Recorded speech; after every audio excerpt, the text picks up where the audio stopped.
तर तुम्ही पाहू शकता माझ्याकडून आज एवढी मोठी चुकी झाली आहे की एक कस्टमरने 2 ब्लाउज दिले होते, मी दोन्ही अस्तर एकाखाली एक कट केलं. एक याचं बोटनेक गळा होता आणि एक असं सिंपल गोल गळा होता.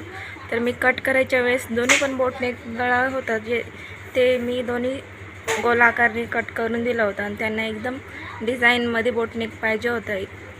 तर तुम्ही पाहू शकता माझ्याकडून एवढी मोठी चूक झाली आहे. आता या काय करायचं आहे, याला नाईलाज आहे. अशी पोरं लहान पोरं असते त्यांच्या गोंधळमध्ये आपण विसरूनच जातो काय करायचं काय नाही. त्याच्या नादाने मी दोन्ही अस्तर म्हणजे कट केले होते, पण गळा कट नाही करायचं होतं मला म्हणून, पण गळा पण कट झाला त्याच्या माझ्या हातातून. तर तुम्ही पाहू शकता माझ्याकडून एवढी मोठी चूक झाली आहे. आता याला काय करायचं, आता तुम्ही नक्की मला कमेंटमध्ये सांगा याला काही उपाय आहे का. तर तुम्ही पाहू शकता याची एकदम म्हणजे ब्लाऊजची फिनिशिंगच गेली आहे मला असं वाटतं. आता ते कस्टमरला काय सांगावं मला असं वाटते. मी ब्लाऊज आता फिनिशिंगने चालू आहे प्रयत्न, तिला म्हणते की आता त्यांना आपल्याला खोटं बोलता पण येते, आपल्या भरोशावर येताना आपण त्यांच्याशी असं करायचं. आता तुम्हीच मला सांगा याला काय इलाज काय नाही.